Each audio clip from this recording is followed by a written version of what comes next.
NFL Primetime is presented by E-Trade. Well. Hi, everybody. I'm Chris Berman along with Tom Jackson on Championship Sunday NFL Primetime. And we waited 3 weekends for nail biters and edge of seats and heart palpitations. I think we got it. Wild ride. Wild comes to mind. Wild ride. And forget the greatest weekend in football. It was a pretty darn interesting Sunday in the National Football League. Well, you know the storylines. The New Orleans Saints had never, ever, A, hosted a championship game, B, in their history, they've been around since 1967, ever made the Super Bowl. Brett Favre, 40 years young, one last Napoleonic drive with the Minnesota Vikings for a chance to rewrite history once again. He grew up 60 miles from New Orleans, where the game was being played, rooting for the Saints as a kid. And, oh, by the way, you think it was loud? You think they were ready an evening in New Orleans? Here we go from the Superdome. For the NFC Championship Game, we thought it would be a barn burner. It was, and not always the way that you thought. Brett Favre, Drew Brees, the highest scoring teams at football. Brett Favre to Jim Kleinsasser. Opening drive, they come out throwing. They don't run it, Tom. 12 yards, first down. Favre to Adrian Peterson. And he turns it up nicely. 11 yards, first down. 5 different receivers found by Favre. Opening drive, which finishes with AP.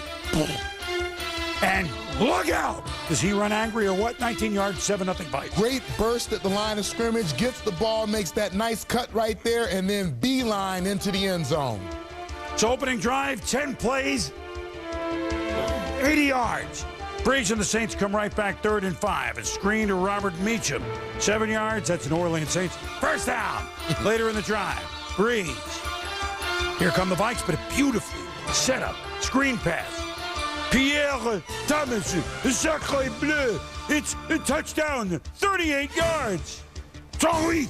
Yeah, great play design right there. You see Pierre Thomas block, gets a great pass from Brees. Nice cut back into the middle of the field. Touchdown, Saints. At this point, game on. Vikings 80-yard drive. Saints 7 plays, 71-yard drive. Brett Favre. Oh, yeah? I'll see that 5 and raise your 5. Quick pass to Bernard. Bury it. Great skin. Great spin. He 15 yards. Next play. Favre. Percy Harvin on an end around. Coming out of the backfield, but hemmed up. Only picks up a couple yards. However, Bobby McCray nailed Favre with a flag. Yeah, he saw Favre come around after the handoff, and he gave him a whack, one of many Favre took on the day. Later in the drive, 3rd and 7, Favre.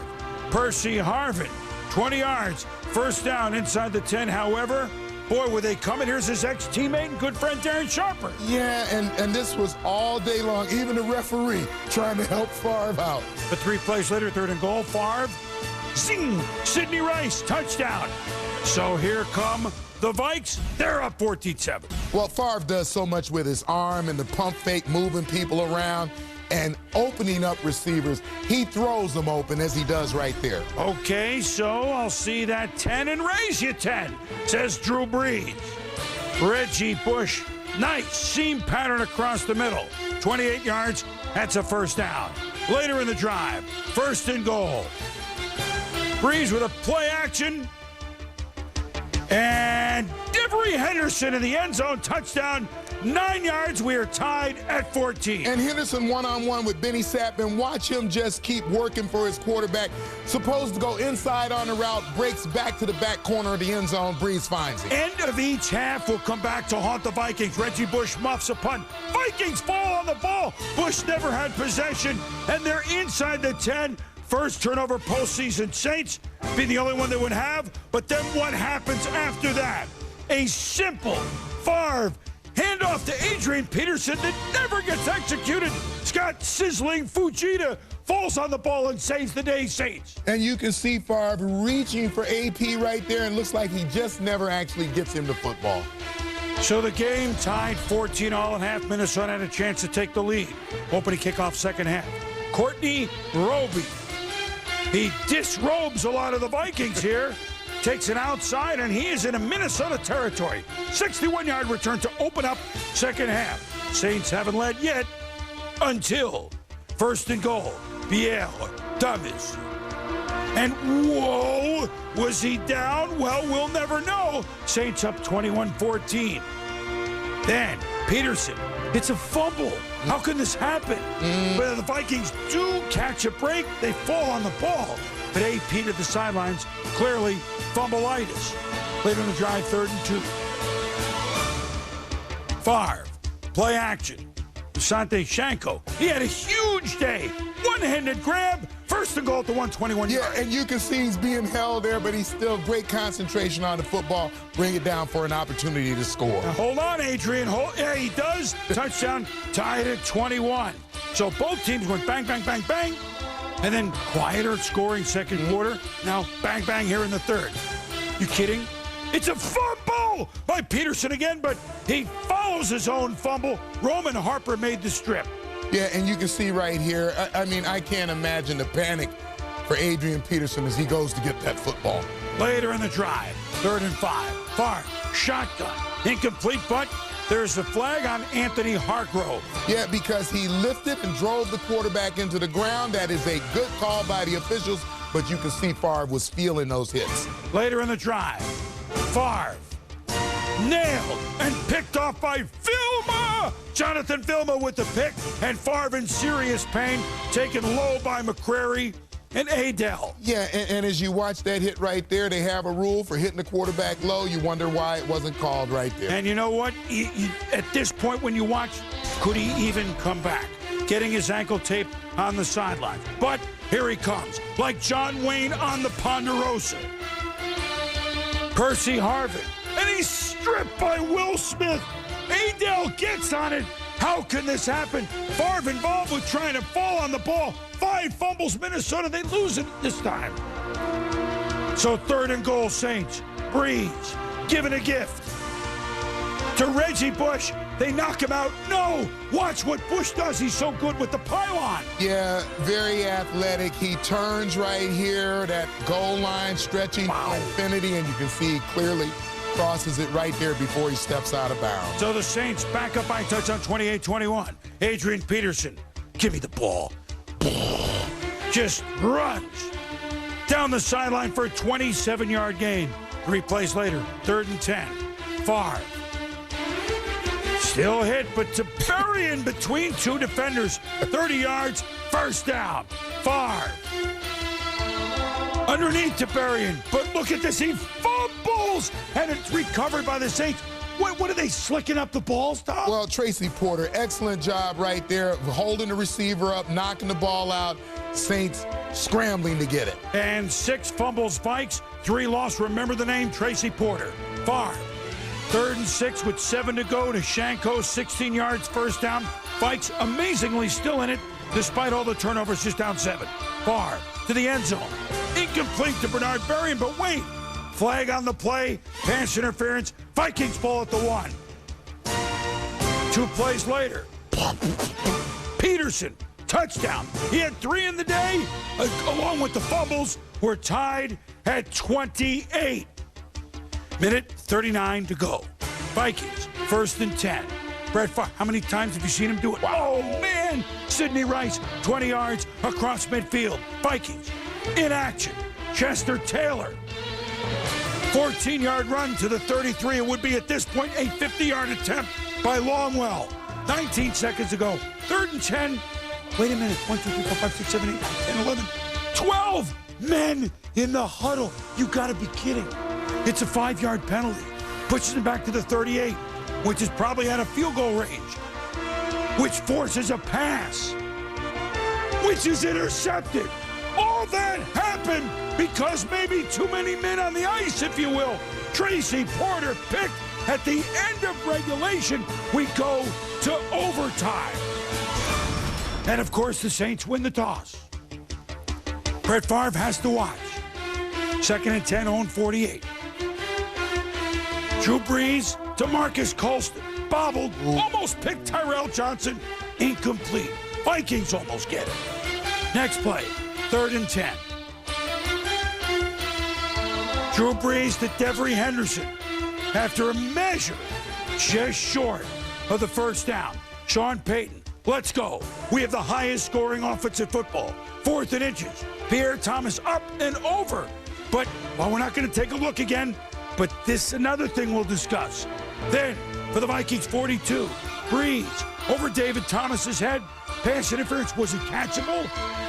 I don't know if it was catchable, and I couldn't tell how much contact there was. The referee had a better look than we had. After a 4-yard loss, 2nd and 14. Brees, Robert Meacham, 12-yard gain down to the 22. Now in field goal range for all he's done is kick extra points. Garrett Hartley doesn't kick off. John Carney kicked most of the season. Garrett Hartley, 40 yards to put the Saints in the Super Bowl. Good from 60. It's good. Who dat? Who dat? Who dat say they go into the Super Bowl for the first time? The Saints. Jubilation. Brett Favre, no flag. Brett Favre and the Vikings, almost. And Brett Favre's last game with the Packers, and who knows if last game with the Vikes, championship game, interception or his last pass he throws, team loses, overtime, field goal. The New Orleans Saints are headed to Super Bowl 44 in Miami. Saints 31, Vikings 28 in overtime. After the game, Saints, do you think they were fired up?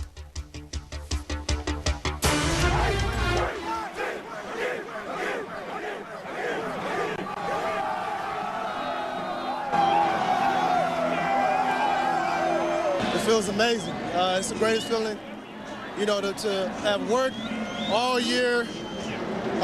You know, it's just an amazing feeling. You know, all the hard work we put into this, and this is the reward we get. You know, there's no better feeling, no other place I'd rather be than right here. What did it feel like on the sideline when they went out to kick that extra point?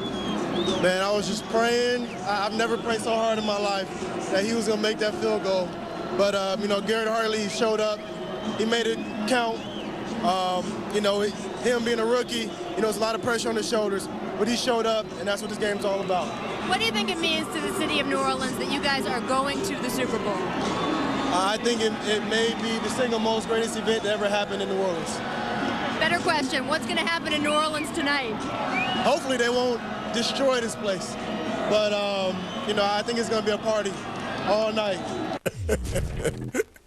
Hey, congratulations to the New Orleans Saints. It's the franchise that so many years, as you pointed out, the bags over the heads. Right. So many years, just not good football. So much hope. We know what's happened in that city. We can't congratulate the Saints enough on what is happening. And it was a strange one in that they're outgained what? By over 200 yards, the Saints. 475 to 257. But boy, did they put the heat on, Tom, on defense. Yeah. They gave up almost 500 yards. Well, defensively, they gave up a lot of yards, but they made up their mind that they were going to punish Brett Favre and hope that it had an effect on them. And I think it did. When you look at the 18 turnovers that they had in 17 football games, they had 5 today. And it was all about getting after the quarterback and getting after the Minnesota Vikings. Even when Brett Favre was handing the ball off, balls out of his hands, he was taking punishment down high, up high, down low. When you punish the quarterback like that, and I love this, I'm going to borrow this from Rex Ryan. When you hit the quarterback, the whole team feels it. And you could tell that the Minnesota Vikings were feeling those hits on Favre. But we could dissect this 8 million ways, and there was a lot of stoppages over time, and this isn't complaining. It's just, was it close? Was he, did he not make the first down? Was it a pass? You hate to see it come to those sort of things. But here's one thing that Minnesota can't live down. 6 fumbles, they lost 3, 2 picks. 5 turnovers, and they almost won the game. Yeah, well, you know, it's funny. I said that they had 18 during the regular season in 17 games. They had 5 today in a championship game. That you cannot win on the road when you put the ball in the other team's hands as many times as they did today. Unless you get a miracle like Montana to Clark in the 81 title game when the Niners turn it over 6 times and won. But other times, you don't.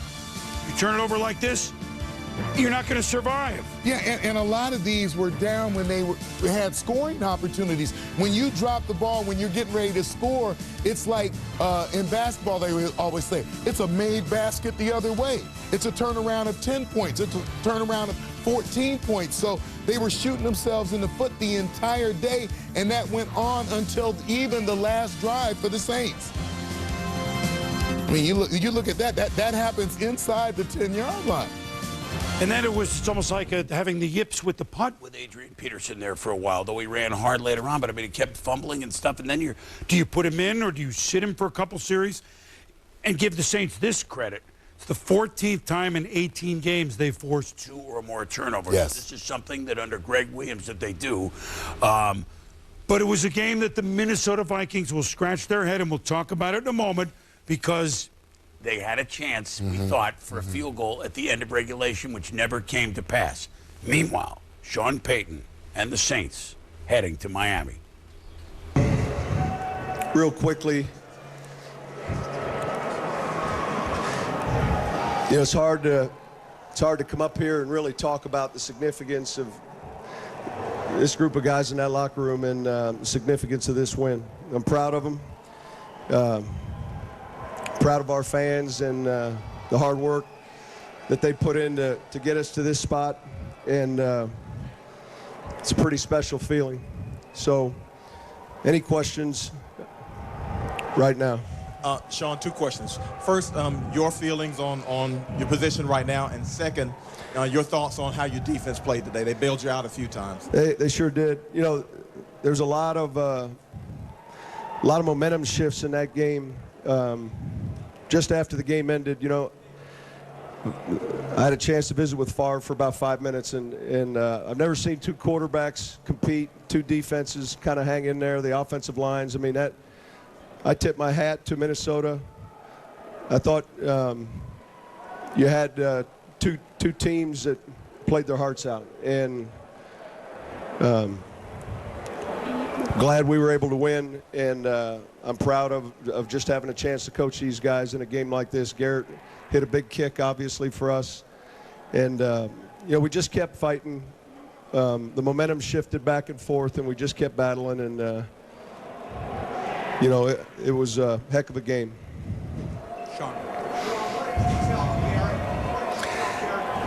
I just told him there's a little fleur-de-lis up there right between both uprights, and I said, why don't you see if you can hit this fleur-de-lis dead center, and you know, you belong, you're here for a reason. And you know, he hit it true, and he's just been real consistent for us, and you know, obviously it was a big kick.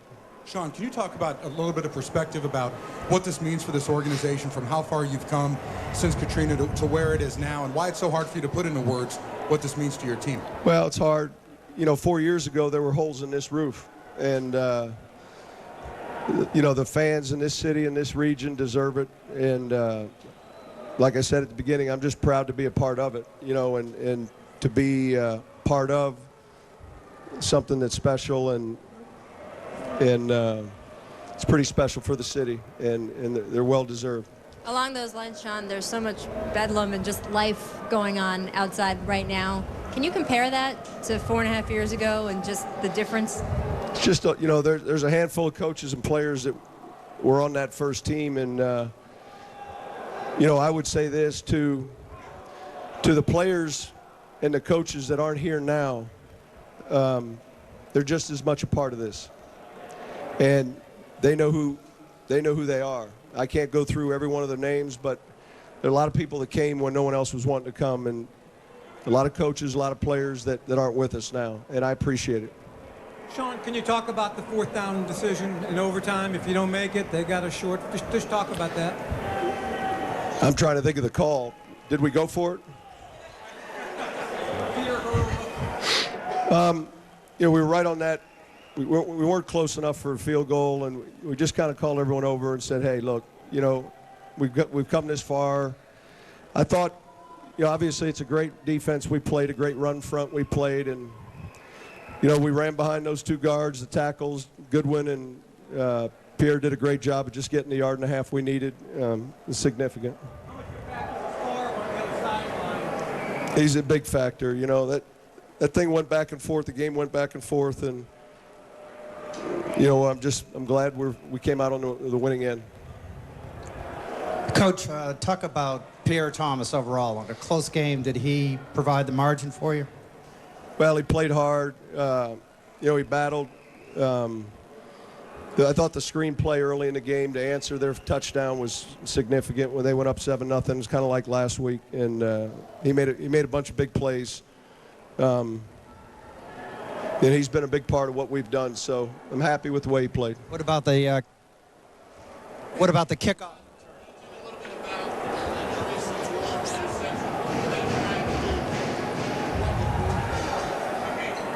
I didn't hear the question. Tracy Porter's interception, what were they trying to run there, and what was Porter's answer to that? I'd have to go back, and it's kind of a blur right now, to be honest with you. I know this. We came up with the turnover margin, I think pretty significant, 4-1, 5-1. And credit Minnesota, really, 5-1, and to win by a field goal, that's unusual. And like I said, the one specific play, though, I'm struggling with. Well, they're not struggling on Bourbon Street. You know about Fat Tuesday during Mardi Gras? It's Fat Sunday night. There's no question about it. These Saints fans have waited forever. The fleur-de-lis flying. Who knows what else is flying? Spirits are flying. And I think Sean Payton, he's as dialed in a coach as I know. But yet you could see that emotion right there. What play was it on 4th down? Of course he knows what it is, but the emotion of the way Drew Brees, his players, they're among the people. That he mentioned the past players and coaches on some forgettable teams. There's a relationship, and we had it this morning, between players, coaches, and the city that is unusual in the National Football League. It's unique, and at long last, the Saints are marching to the Super Bowl, and our hats off for because we know how the people have waited down there, Tom. Well, when you look at the history of the New Orleans Saints, you have to think about the bags over the head, the ain'ts, all of the problems that this franchise has gone through for many, many years. And then you have Katrina and post-Katrina. And now that presents this special bond between the fans and the players and the staff of that football team. And I think you saw all of that today come together in this culmination of this excellent football team getting a chance now to go and play for the World Championship. And can't say enough about how good a football team this is. The best offensive football team in the land, and enough defense when they're creating turnovers to beat anybody in football. Meanwhile, on the other side, let me do some quick math. They scored about 600 points if you add in the 2 playoff games, if not just about close, with 1 game to go. Brett Favre. Who knows if this is the final time we'll see him? He's 40 years old now. I mean, we've gone through this, and this is not the time to debate that. No. Who knows how sore he will be tomorrow, Wednesday, 2 weeks from now. But what we saw and what everyone saw was a gamesmanship that every young kid ought to look at and say, you know what, though? I'm going to fight till I can't stand anymore, which is almost what we saw on the field tonight in the Superdome. Agreed, Tom? Yeah, agreed. You reminded me this morning, and I said that Brett Favre had been the story the entire football season. Boom reminded me he had been the story from March on. And I think that what I will take away from this game, and yes, it's a team game, but the story really was Brett Favre.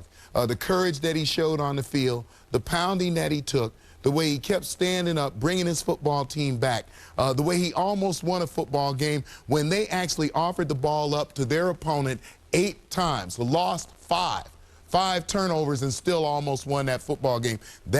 If that's the last image that I have of Brett Favre, then that's a great image to have, even in a losing effort, the courage that he showed today. And the turnovers, yes, there's 2 picks. The one at the end that might never have happened, had they not been flagged, you'll never know would they run or throw or what would go on.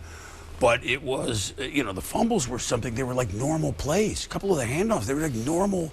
It wasn't like, whoa, look at that strip down the field, Tom. Well, you got to get the small things right. Yep. When you're playing a big game like this, the small things you hope are automatic. The handoff, that ought to be just automatic. I completed a pass. Boy, my receiver's fighting for an extra yard. Get him down on the ground.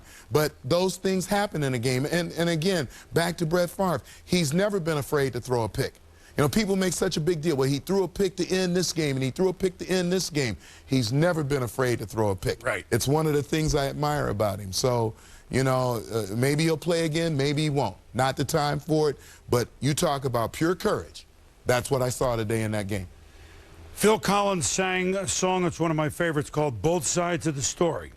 For the Minnesota Vikings fans, once upon a time they won all these championship games. They won their first 4 under Bud Grant. But now they will think that we've lost 5 in a row just trying to get back to a Super Bowl where we've never run. So, understandably, disappointment in the land of 10,000 lakes. But for the New Orleans Saints, the other side of the story is maybe, despite, as Sean Payton said, we got the turnovers 5-1, but yet give the Vikings credit. When you're overcoming all of that, you know what? Maybe they needed every one of those turnovers in a close game to somehow, some way, get the Saints to the promised land. And it will be an exciting 2 weeks. It's always fun to see a team that's waited so long get to the Super Bowl for the first time. Yeah, absolutely. Absolutely. Congrats to the Saints. They win in overtime, and they're moving to the Super Bowl. Now, with the team that started 14-0 over in the AFC, make it, or with the upstart Jets, upset the Colts. Inside the numbers. Favre at the podium in New Orleans.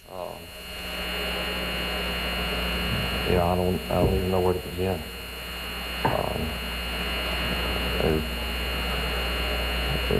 You know, all I can say is it's been a great year. Sure, hope we would have gone a little bit further. Great group of guys.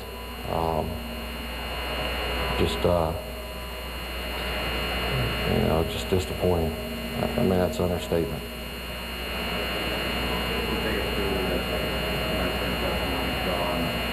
Well, you know, after the penalty, we were out of field goal range. I'm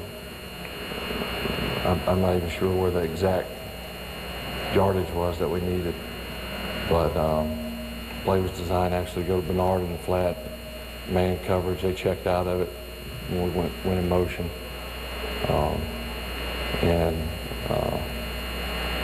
I was actually late to Sydney because I probably should have ran it. I don't know how far I could have gotten, but in hindsight, you know, that's probably what I should have done, but I don't know how many yards we needed for a field goal, but I knew we needed some. But it was just late to Sydney.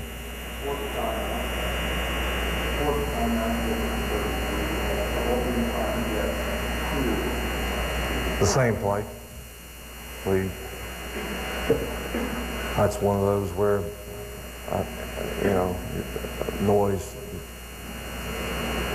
somewhere within that, you know, those 30, 40, however many seconds, communication was obviously lost. And for the most part, I thought we handled that part of it well. That was not one of them. How did I feel physically? I felt better. It was a physical game. A lot of hits. But you know, you win that, you sure feel a little bit better. But the style of defense that they play, we knew that there would be, or I knew that there would be those type of hits.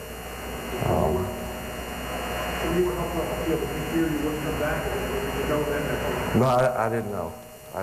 I knew when I got hit, I felt my ankle,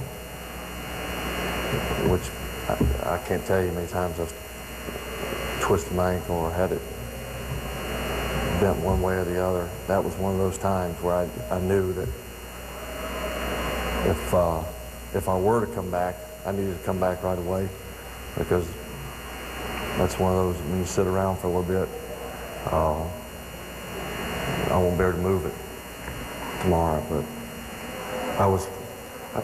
it took me a while to kind of get up and just see. Darryl was asking me on the sidelines if I could reach out on some of the run plays and kind of protect myself in the pocket, and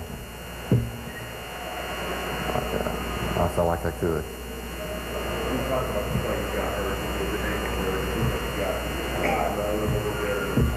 I didn't see the replay. It felt that way, but I have no idea. And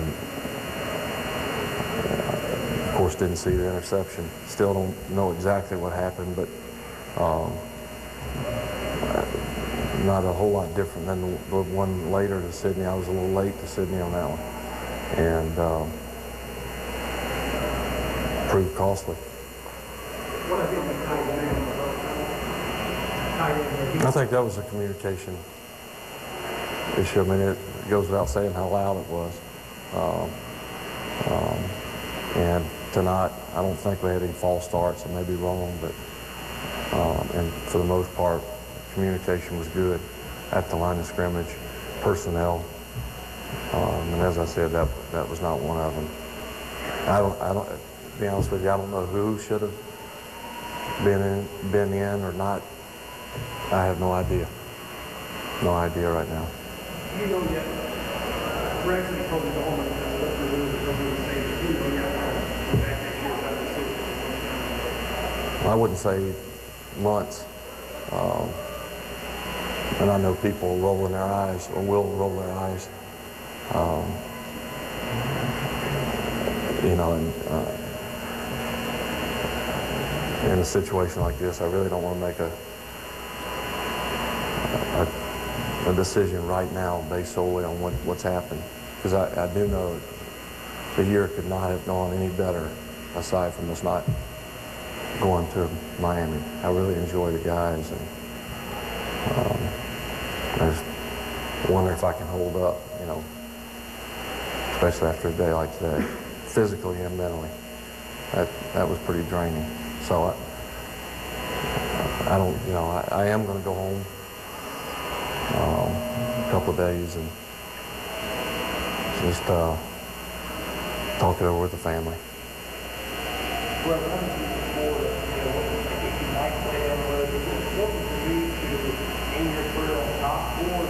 To continue to play with the way we're playing at football, to continue to play at that high level. Would you want to play as long as you can play, or win the Super Bowl and then that's it? I'd love to win the Super Bowl. Who wouldn't? But of course, I can't print anything for you guys. But I know I'm going out on top, one way or the other. I mean, I didn't feel like I had anything to prove coming in, but if there were doubters out there,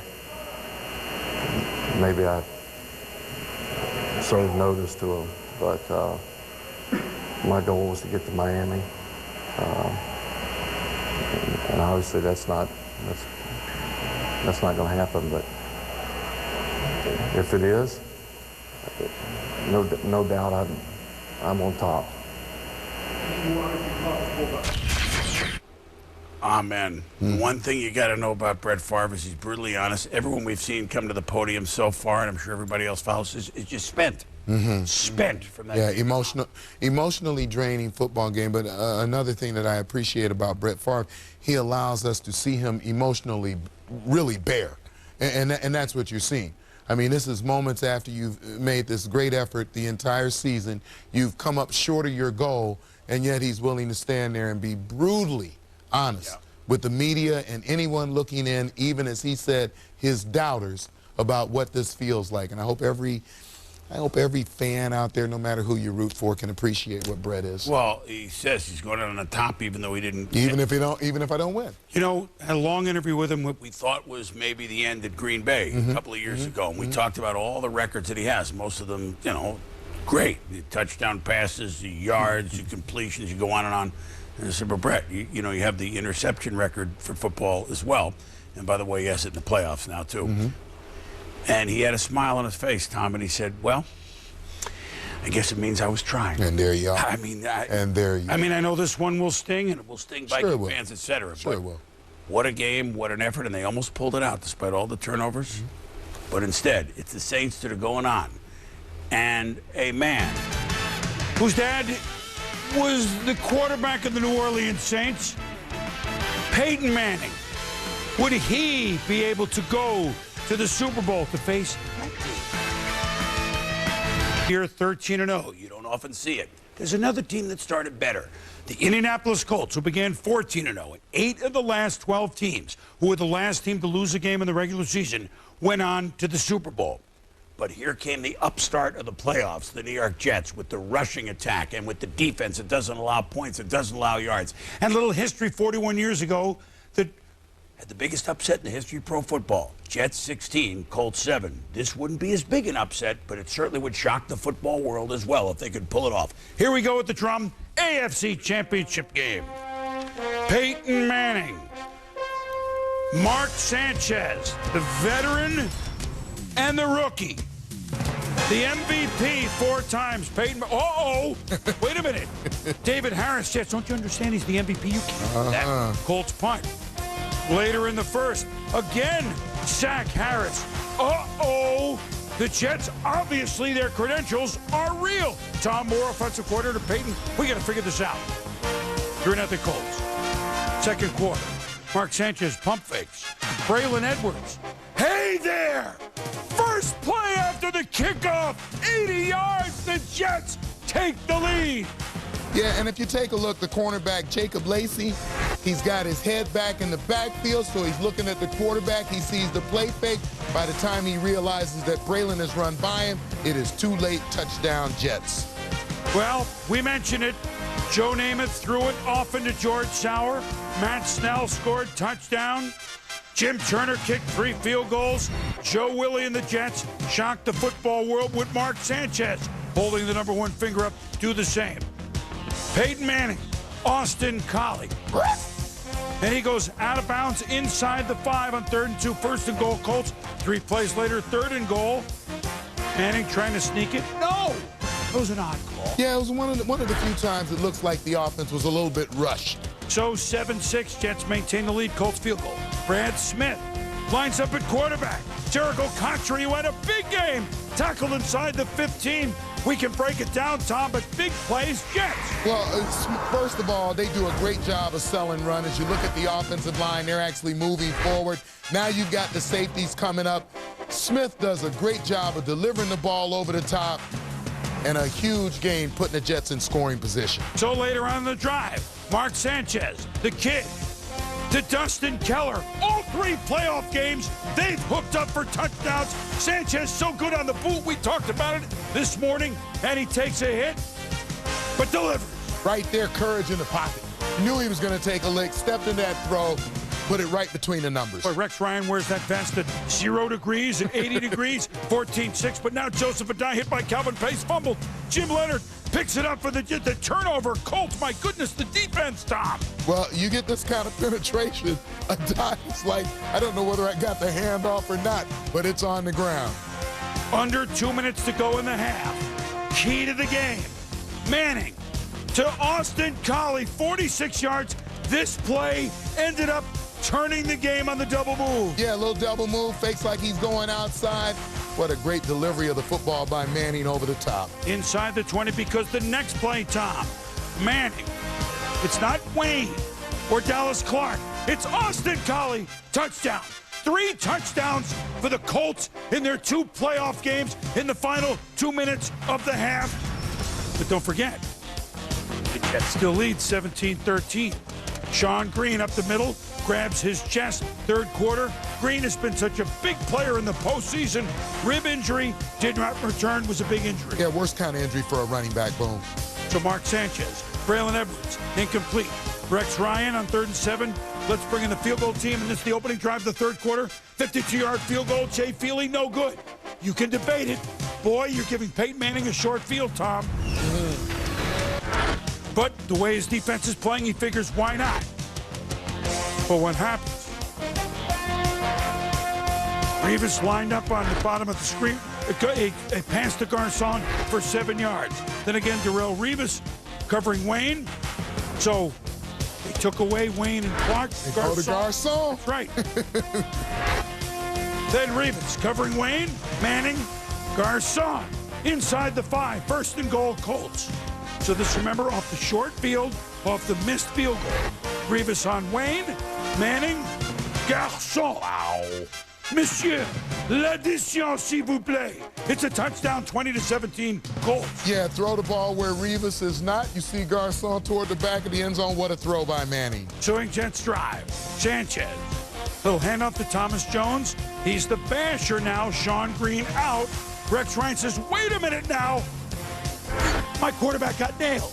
Yeah, Melvin Bullock coming in, and there's a little shot right there taken by Sanchez. And Coach Ryan pretty upset to watch him take that hit. And understandably so, Tom. Still 20-17. Manning, Reggie Wayne.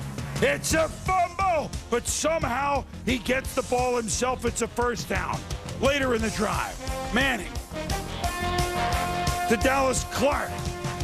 And a face mask penalty. Tacks on another 15. Now the Colts in business. So now Manning on 2nd and 6 to Clark.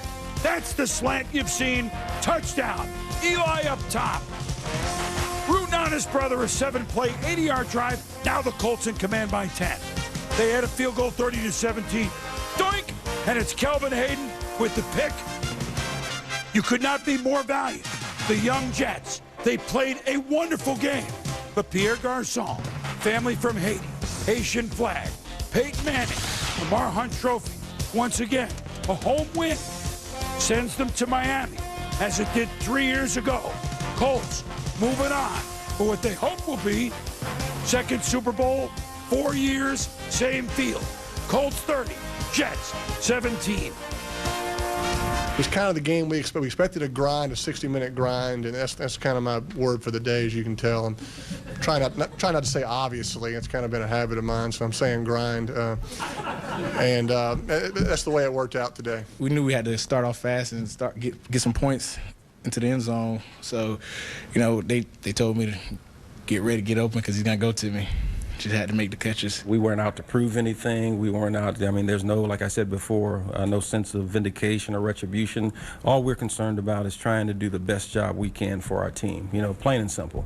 And, you know, not everybody's going to agree with you all the time. We're extremely proud. You know, obviously to see what those guys did the first 2 games, to come in here, obviously all the talk about them, they're going to run all over us. Keep those guys under 100 yards is huge for us. I'm really glad we have 2 weeks to get. I don't know how they've ever played this thing the week after the championship. We're a little mentally. I am at least. I'm mentally tired because of what we went through preparation-wise for these guys. So need some time tonight really to get over this one and get ready to prepare for who we're going to play next.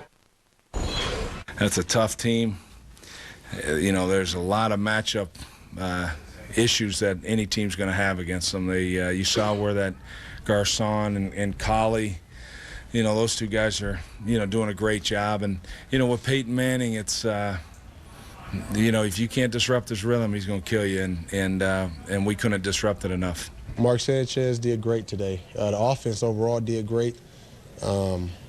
I mean, you can just see the potential in Mark Sanchez and how far he can take this team, you know, on the offensive side. And, you know, just today, I just think as a defense, we didn't step up to the plate. It was a special feeling to get this far. You know, we came up a little short, but I'm definitely proud of our effort from every guy on the team, from the coaches included. You know, having faith in me all season long, ups and downs, and making it to the AFC Championship Game is something special. It was special. The Jets led 17-6. But Peyton Manning, from that point on, look at the right column, 18 of 29 for 239 with 3 touchdowns. In the end, he threw for 377. The 7th 300-yard game he's had in the postseason, breaking the old record of 6. So once again, Peyton Manning in the record books. Tom, this just in. He's good. Yeah, throwing for almost 400 yards, and it didn't start until we really got to that 2-minute drill at the end of the first half. A perfect throw here to Austin Collie to put the Colts in a position where they might have a chance to score. But look at this throw. Look, just maybe 6 inches over the fingertips of the DB and dropped right in. Then the Jets safety here playing shallow. Manning pumps him. Again, throwing people open. Reggie Wayne on the outside. He goes down the middle again. Austin Collie, he finds everybody who's ever open. 3rd quarter, deep down into the red zone. Manning, Pierre Garcon, across the middle, down inside the 5. Next play, he's looking for that same blitz off the edge. He gets it right here, Garcon, and look at this throw and catch right there. I mean, you know, when you start talking about what he's able to do. And finally, he made the Jets switch. Now they're not playing the man-to-man. This is red zone. They're playing a zone, and Dwight Clark gets right into the middle of that zone. Ball delivered right on time for a touchdown. 2 other notes, Tommy. Colts defense held the #1 rushing attack Jets to 84. They actually outrushed the Jets 101 to 80. Well, that was the key to the football game, because when they were able to do that, they made them one-dimensional. Although that one dimension, Mark Sanchez grew up a little bit today, even in a losing effort. And just like Darrelle Revis said, he showed that he can play quarterback for this football team. The Jets have a quarterback, the Jets have a ball club, and they lived up to everything that Coach absolutely. Ryan said. They brought it to the Colts and made the Colts, that team that was 14-0, work their darndest to advance to the Super Bowl. But advance they have. When we return, game balls, championship game action. Leading the Way is brought to you by Audi. Truth in engineering. So this is my friend. Super Bowl 44. Saints, the first time. Colts, the exact field that they won. Super Bowl 41 3 years ago. For the first time in 16 years, Tom, we have the #1 seed of the AFC and the #1 seed of the NFC. But that's the regular season's supposed to pay off, isn't it? 14-0 start versus a 13-0 start. And the storyline's delicious. Team on the Bayou playing against the team with a quarterback who was born on the Bayou because his father played quarterback for the team on the Bayou. That, of course, is Peyton Manning and Archie Manning. So where do we begin? Why not offense? The Saints scored a ton of points. This guy, Peyton Manning's pretty good, too. Yeah, well, when we talk about offense, we start with the quarterback position. And Drew Brees, I believe, the most accurate quarterback in the game today. He's got a plethora of weapons around him. He will come out and try to be very balanced with the run game. But when push comes to shove, he's going to be ready to throw the football downfield. Peyton Manning for the Colts, I believe, the best by the time his career is over to have ever played the quarterback position. You just take a look at the numbers now. It's easy to see where he could end up. He doesn't necessarily have to be balanced. He can come out and make adjustments at the line of scrimmage, which I really believe is the challenge for every single team that plays against Peyton. What do you do when he's standing at the line of scrimmage and figuring out what you're doing and then taking advantage of it? That's going to be the key. Defensively, 2 questions to ask. Let's start with the Colts, who faced Baltimore and the Jets, who beat them. This is a different sort of attack. In other words, this fast closing defense from the Colts, playing on their inside track, really shut down the running attack, especially the Jets. Who would have guessed that they held them to under 100 yards? They did a good job against the Ravens as well. This is a different running attack, of course, and also a different passing attack in which 21 different players scored points for the Saints during the season. Does the Colts' speed get negated a little bit by the weapons that Brees has? You know, the thing about the Colts' speed on defense is I don't think that you can simulate it in practice. So you really can't get prepared for it until you're actually out on the field playing against them. They're able to move around and maneuver and get to the gaps before you can create those seams that you're used to offensively. And then they are built to play with a lead. With Mathis and Freeney on the outside, they are built to rush the passer once Peyton Manning gets them the lead. It is a real challenge for teams, and I think this is the best defense that they've had in a long time. I believe that this defense is much better than the one that won the Super Bowl 3 years ago. You know what, Tom? It hits me, too.